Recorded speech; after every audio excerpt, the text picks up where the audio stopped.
सुदामा का भगवान ने 2 मुट्ठी खाया ही नहीं, एक ही मुट्ठी खाई है भागवत जी में। लेकिन वो बता बता करके 2 मुट्ठी बता करके ऐसा कर दिए हैं कि हम कहीं पर एक बोलते हैं ना तो महाराज जी आप कैसे एक कर दिए, आपके खा रहे थे क्या? वो भागवत जी में कथा है ही नहीं, वो चना खाने वाली कथा है, वो भागवत जी की कथा है ही नहीं। बिना चना के उतर जाओगे तो फिर बोलेंगे महाराज जी वो चना वाली कथा नहीं बताए। तो इस प्रकार के बहुत सी कथाएं जो हैं भागवत जी में ला करके दुनिया भर का शामिल कर दिए। भगवान जाने कहां से विद्वान कहां से संग्रह करते हैं और कथा सुनाते हैं और उसमें भ्रांति उत्पन्न कर देते हैं। तत्सारमे कथा कृत्वा व्यासेन सुखहेतवे 18 सहस्रंतो 12 स्कंदम च संयुतम। विस्तार पूर्वक 12 स्कंद में 12 स्कंद की इस कथा को श्रवण कराए हैं। व्यास जी महाराज कहते हैं कि एक समय की बात, भगवान नारायण स्वयं साक्षात परांबा जगदम्बा जगत जननी दुर्गा की आराधना करने लगे, अष्टभुजी दुर्गा की आराधना करने लगे। उत्तप्त हेमरुचिरां रविचंद्रवह्निं नेत्रां धनु सरयुतांकुशपाशशूलं रम्यैवोजयस सदते शक्तिधराणां। खूब आराधना करने लगे, भक्ति करने लगे। तब भगवती के नखार बिंद में, नख में करोड़ों करोड़ों ब्रह्मांड का दर्शन हुआ भगवान नारायण को। तो भगवान की मति जो है वो भ्रमित होने लगी कि इस देवी के चरण के एक नख में करोड़ों करोड़ ब्रह्मांड दिख रहे हैं, तो सारे विग्रह में क्या स्थिति होगी। भगवान किंग कर्तव्य विमूढ़ हो रहे थे। कैसे? जैसे एक समय की बात, जब भगवान की शिकायत हुई यशोदा मैया के पास कि भगवान ने मिट्टी खाई है, तो पकड़ करके ग्वाल बाल भगवान को लेकर के आ गए और यशोदा पूछने लगी, क्यों रे कन्हैया तुमने मिट्टी खाई है? तो भगवान के मुंह में मिट्टी थी और यशोदा मैया पूछे डांट करके डपट करके, क्यों मिट्टी खाई है? तो भगवान सिर हिलाते ना।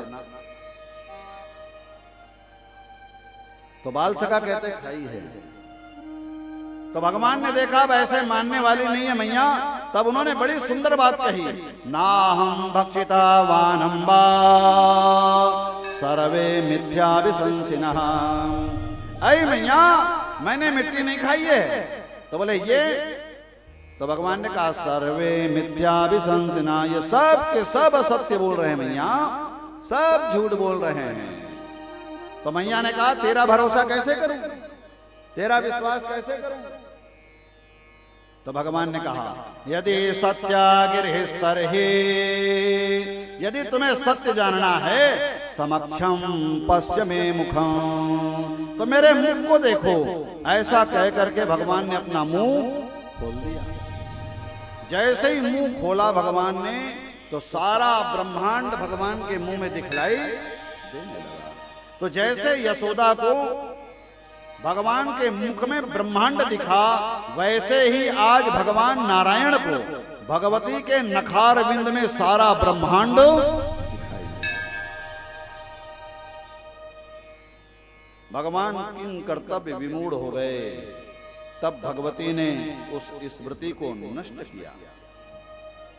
भगवान से भगवती ने कहा, ऐ नारायण क्या इच्छा है तुम्हारी, क्या चाहते हो? और जो तुम चाहते हो वो ऐसे ही प्राप्त होने वाला नहीं है, तुम्हें तप करना पड़ेगा। ततो वर्षा शतं पूर्णा व्यतिकांतम प्रशस्यते। ऐ नारायण तुम्हें 100 वर्ष तक तपस्या करनी होगी। 100 वर्ष तक जब तुम तपस्या करोगे तब इस सृष्टि का विस्तार होगा। तब भगवान तप करने लगे। इसी प्रकार से ब्रह्म सदन में ब्रह्मा जी महाराज ने भगवती की आराधना की। भगवती की आराधना से भगवती प्रसन्न हुई और उन्होंने ब्रह्मा जी से कहा वरदान मांगो। तब ब्रह्मा जी ने भी सृष्टि विस्तार का वरदान मांगा। तो भगवती ने कहा तप करिए, तप के बल पर ही सृष्टि का विस्तार होगा। प्रयास करिए, उद्योग करिए, उद्योग करेंगे, प्रयास करेंगे तभी आपको फल प्राप्त होगा। इसके अतिरिक्त कहीं से कोई फल मिलने वाला नहीं। भगवान शंकर ने भी आराधना की। इस प्रकार तीनों देवताओं ने आराधना की, देवी की खूब आराधना की, खूब तपस्या की। आराधना करोगे तब करोगे फल मिलेगा। तब जन्मेजय ने पूछा कि फल कैसे मिलेगा? उद्योगा खलु कर्तव्या फलम मार्जारवत भवे।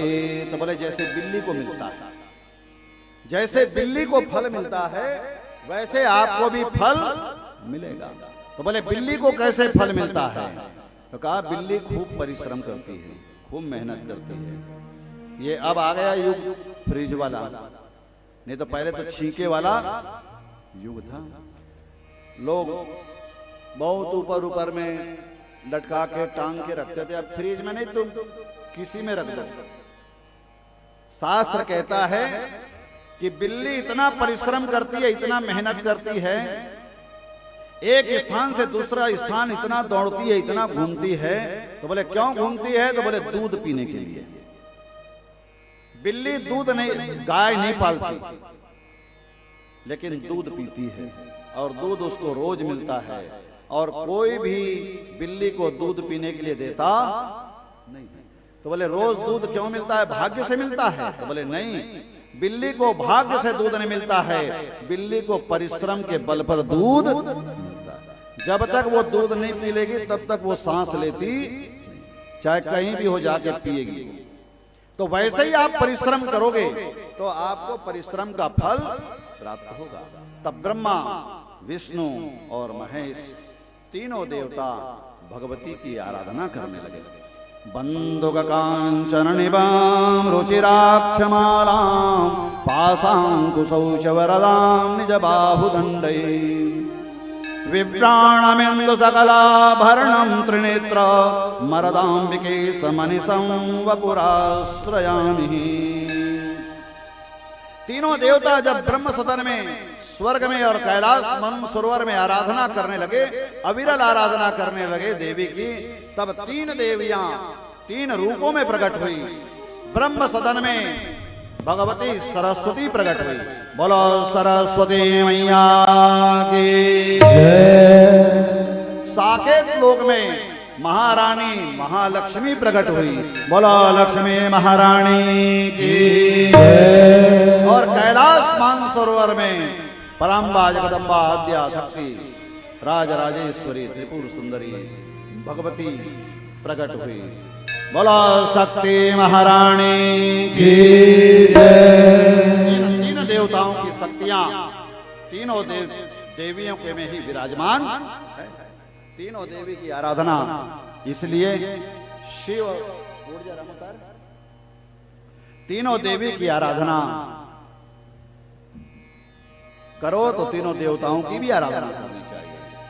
तीनों देवता की जब आराधना करें तो तीनों देवियों की भी आराधना करनी चाहिए।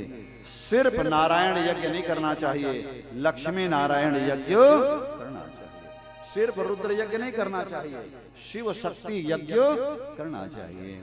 अभी तक की आवाज